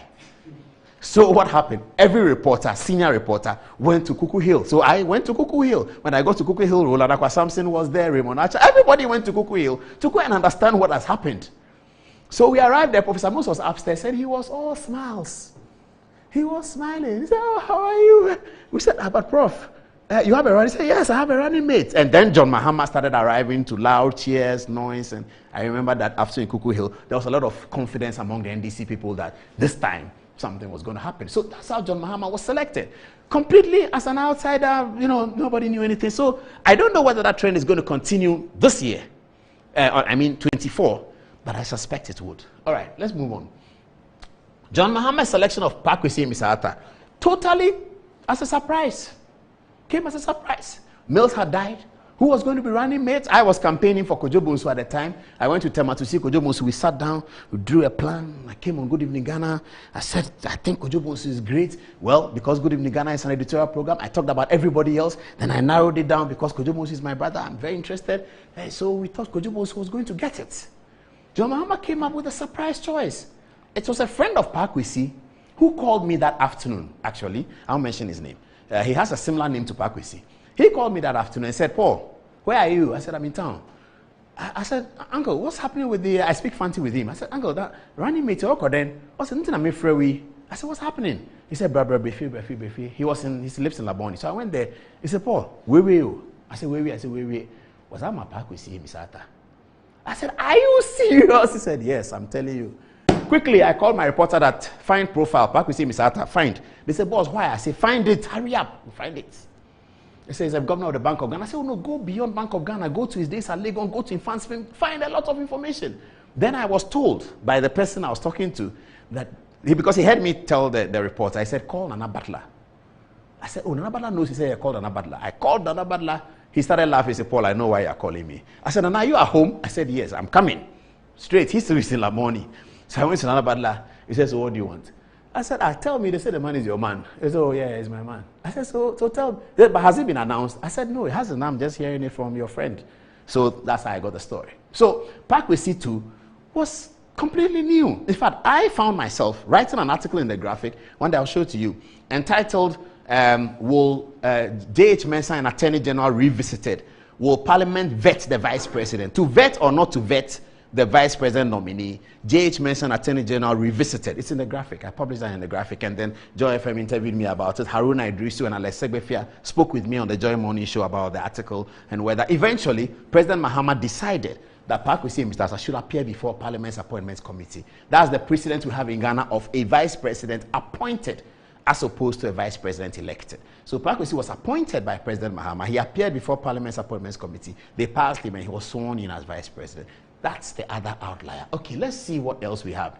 John Mahama and Jena Opoku-Agyeman. Totally surprising. Nobody was expecting it. But it happened. For lack of time, let me move on. And this one was a big one. Now, in this particular instance, Nana Akufo-Addo had actually already selected our ambassador in America these days, Honorable Hajia Alima Mahama.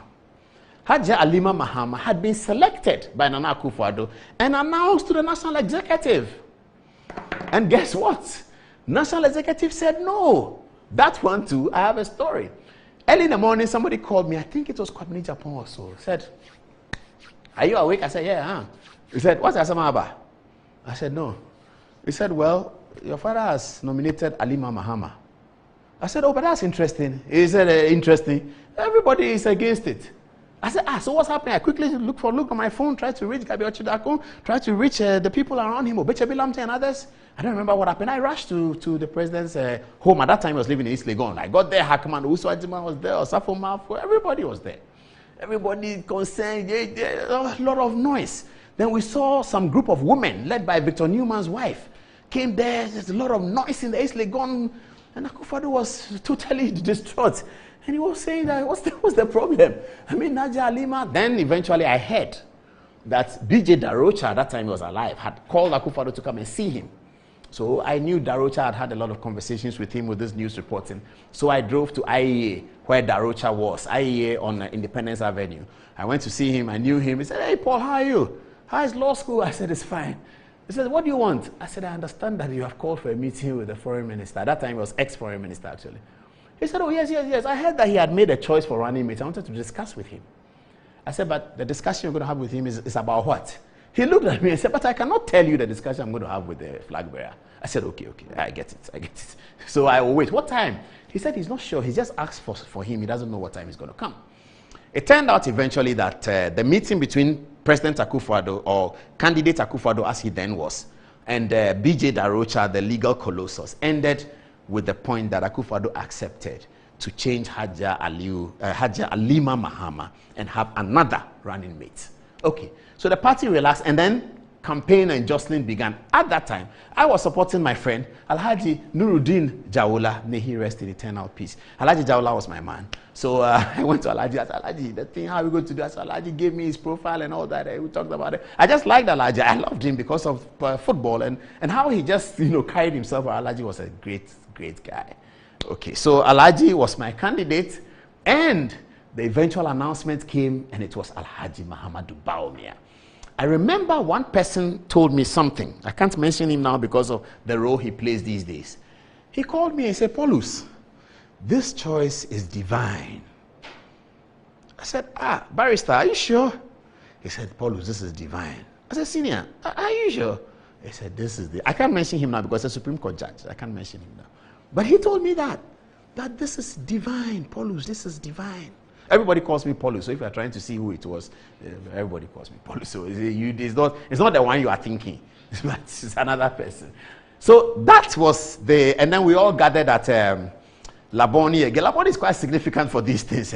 We gathered at Laboni, where Alhaji Mahamudu Bawumia used to live in the Bank of Ghana bungalow. Those of you who know Laboni well, the place where it's now Fairway, very close to what Alisa Hotel, the left-hand side, there's a very different kind of structure there. It was Dr. Bawumia's home as the deputy governor of the Bank of Ghana. So we all went there, and the first person I remember seeing was Tifa, who is now with NIV. He's very close to Dr. Bawumia. He was his best man at his wedding and all of that.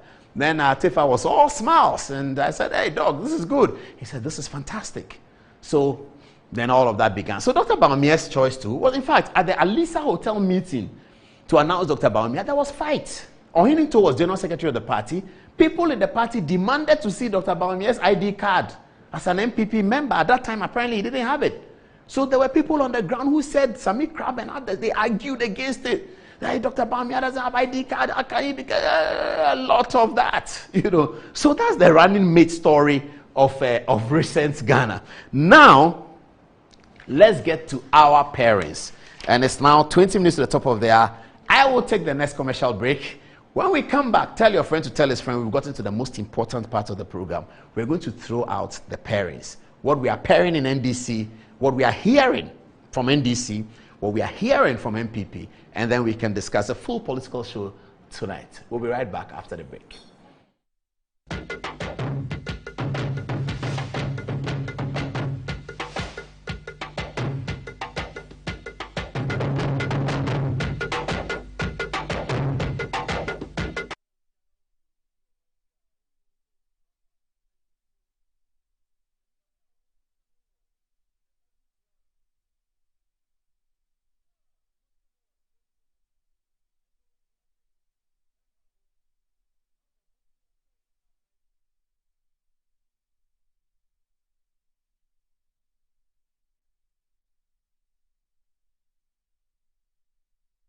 Brunei, football from around the world. Philly on HD Plus from 17 January 2023. Score HD is available only on HD Plus channel on Right One.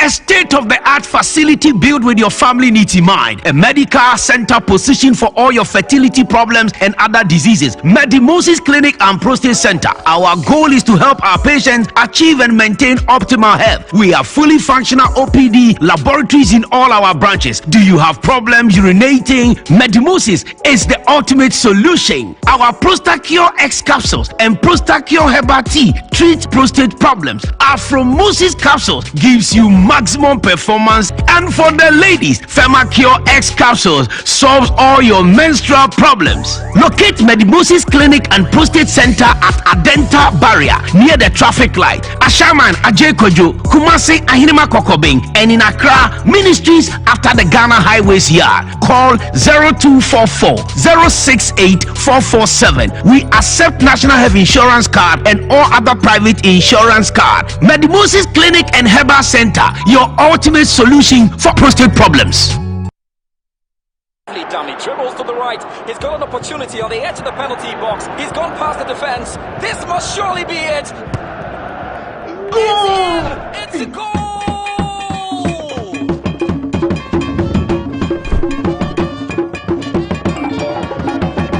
Only 150 pesos. You can win up to 16.5 million Ghana cedis in the Betway Atina Ketia Jackpot. Aya Jackpot Muhine. Bet responsibly, not for persons under the age of 18. This advert has been approved by the Gaming Commission of Ghana. Secretary. Yes, boss. Patron Fakot document in Brem. Pacho Medeba. Boss, Pacho. Sorry, boss. Boss, na Edrobe name I'm say. It's Unti Tontina 74 Mishanka. Wow. Over air for general well-being. Sir. Very good. And money money a bit madam. Kope binato. Any a crujio. Kope binato. Ghana for say munim say medumani say metwitwa age amanfo. Sa ena me hia edro a betwitwa age me afi yare ahodro bebre. Na metumi agina me naso age amanfo. Asemi num tortina 74 mixture. Emami apomodin. E supported me immune system. Na emami asomdwe. A drawing nyama painful. Abata woma womanufu. Eni nkwada woni mfie duwe. FDA aje dwede nkrato yato.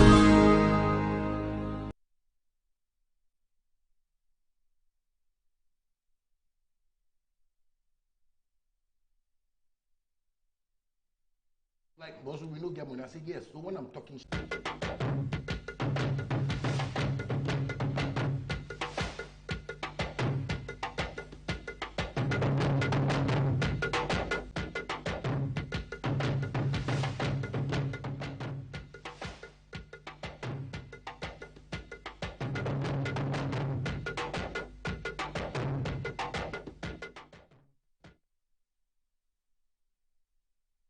Okay, yeah, sorry about that. Let me grab this stand over here so that it will help me. I'm getting multiple messages, isn't it? So sorry viewers, let me just put this down there. Okay, perfect. Now, great. So we're going to talk about the parents now. Let me just extract this message from my boss and then we will continue. All right. The parents. We're going to talk about the important men in this situation. Unfortunately, we don't have a woman in the list of the presidential candidates. I'm sure very soon Ghana will have one, isn't it? But let's talk about the men. Okay, Alan Kyerematen is the first one we talk about because he started his campaign. He could be a flag bearer of the NPP. We're going to analyze who his running mate will be, okay?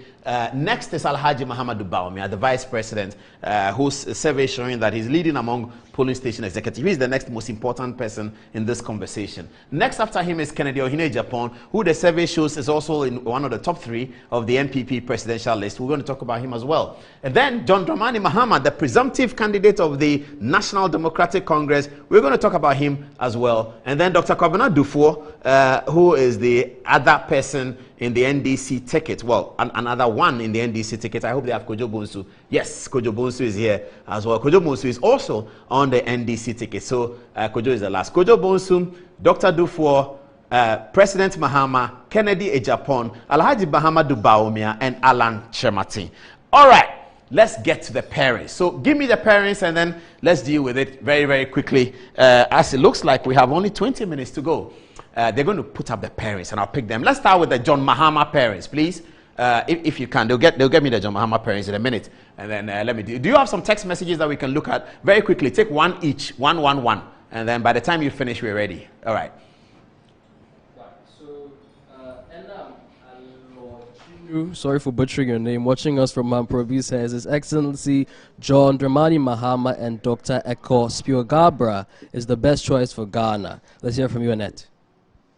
So on the pairing, Alhaji Bob Sidi thinks that the pairing is just simple. DNB and NAPO, a perfect pair full of brains and brave.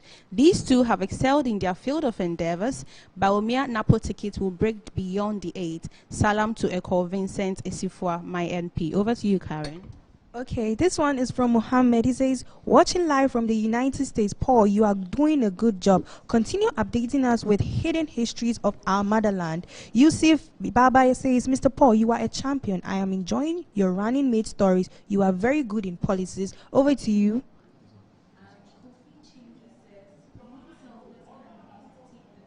The NPP. DNB and NAPO are selfless. Let's break the 8 with these noble candidates. From Van Ayub, Alhaji Dr. Mahamadou Bawumia is the man for the job after Nana. Empty barrels make the most noise, Ampa.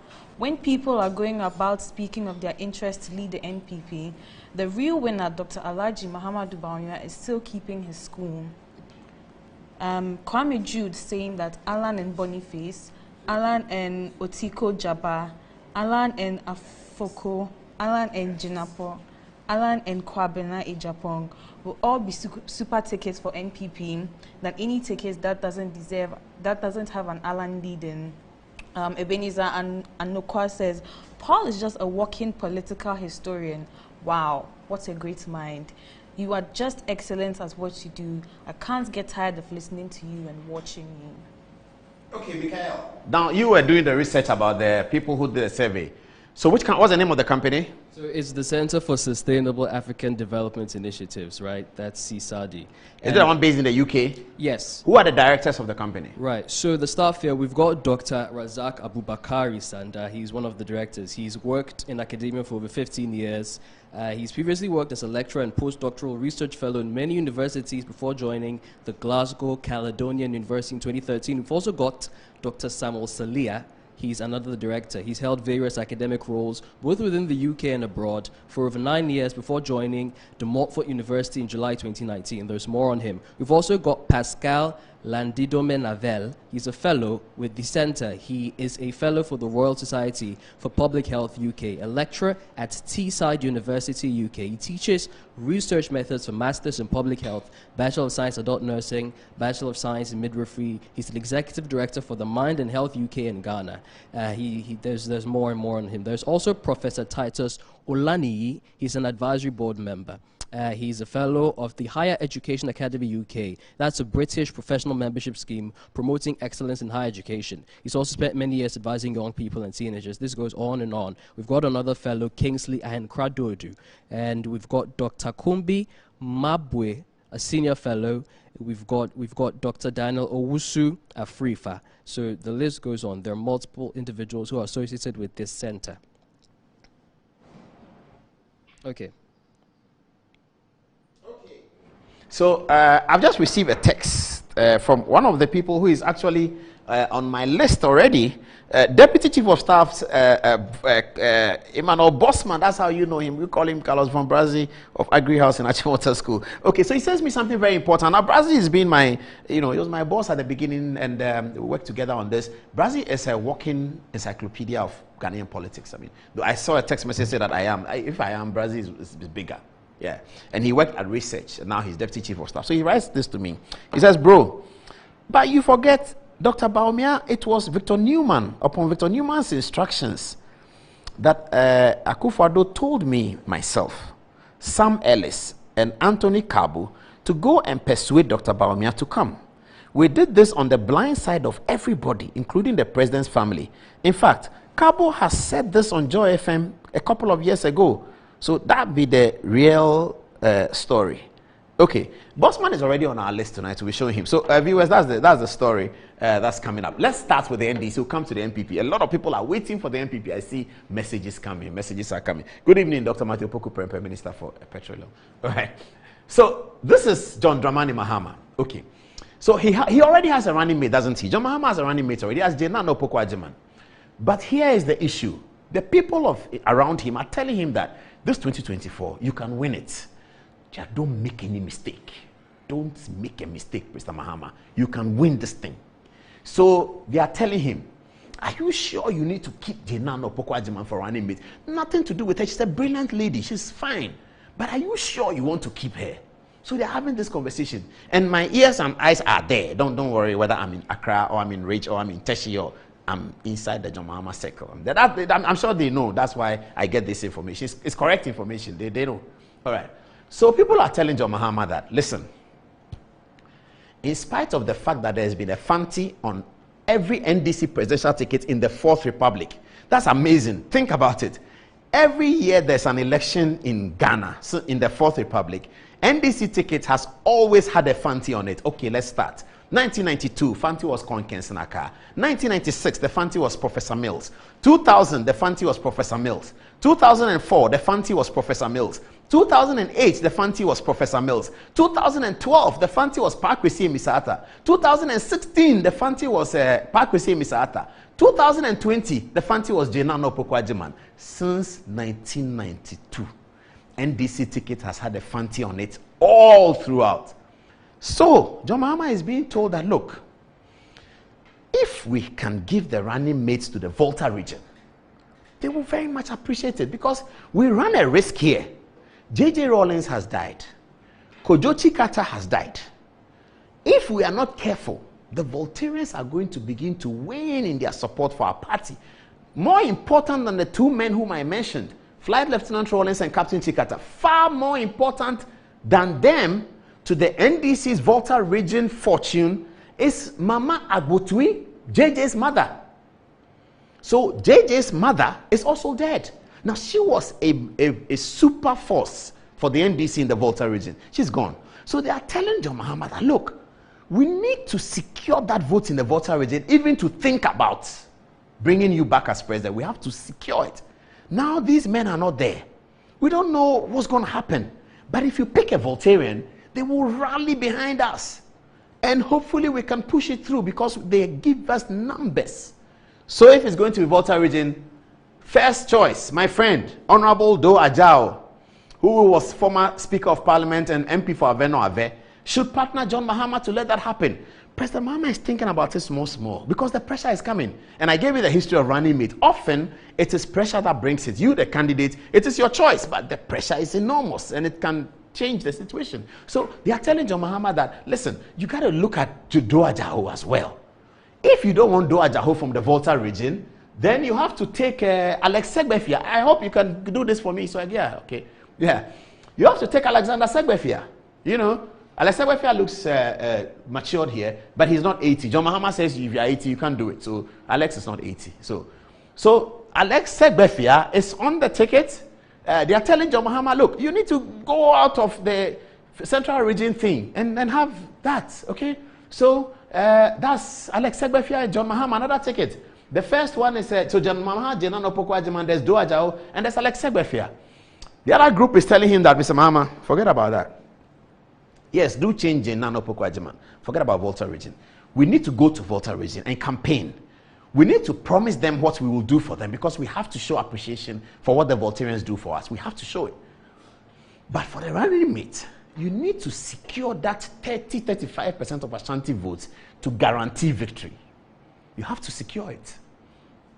So, if you are going to Ashanti, please go with Kojo Bonsu. So, Kojo Bonsu is there.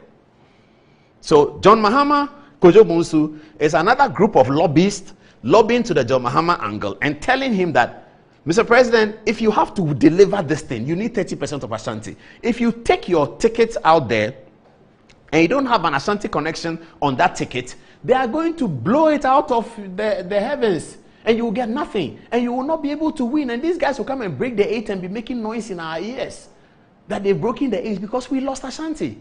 So by all means, get Ashanti. Okay? Kojo Bonsu is your guy. Or Dr. Dufour, where is it? They should give me Dr. Dufour.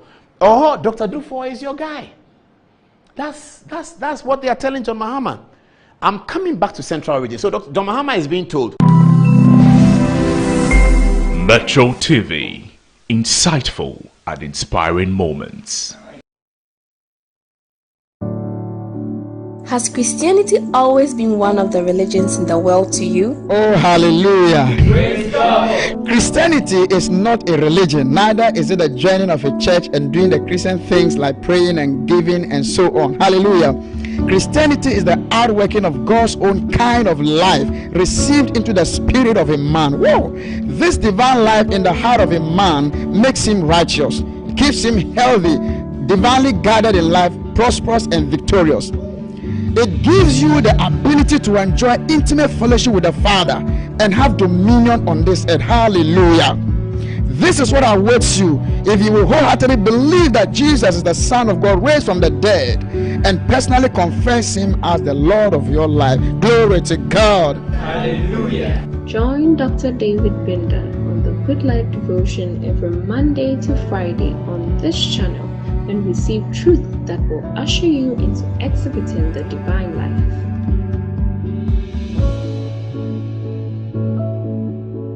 Wow, praise God, praise God, praise God, praise God. How are you doing? I'm glad to be connected to you at this time of the day. And welcome to today's episode of your favorite Good Life Devotion, a center for biblically authoritative teachings, where we receive the truth of God's word to build us up to grow in Christ so that we can exhibit our divine nature to make our world a better place. By the grace of God, the Good Life Devotion is on many platforms, radio and television networks. And I'd like them to display it for us right now. Take a careful look at the television and the radio portions. And we are doing this for two main reasons. Number one, that you'll be able to choose the platform that best suits your pattern of life and remain consistent in the flowing of truths. Number two, so that if you ever have challenges with network and platform transmissions, you can shift to the other platform that we are on at the next available time. Ensure that if the Lord is touching your heart to be a partner, you don't stop that signal. It's easy to be a partner. Begin by praying wherever you are. Proceed to recommend it to people within your scope of influence. And ensure you pay to get it to other media platforms. We have been looking at the subject of the Christian calling, subject of the purpose of a Christian on the earth. We have realized that every son of God is called. When you hear the calling of God it's not about I'm called to be a prophet, an evangelist, a pastor, a teacher, a singer. Yes, those are dimensions of calling, but they are all based on a fundamental calling. We are all called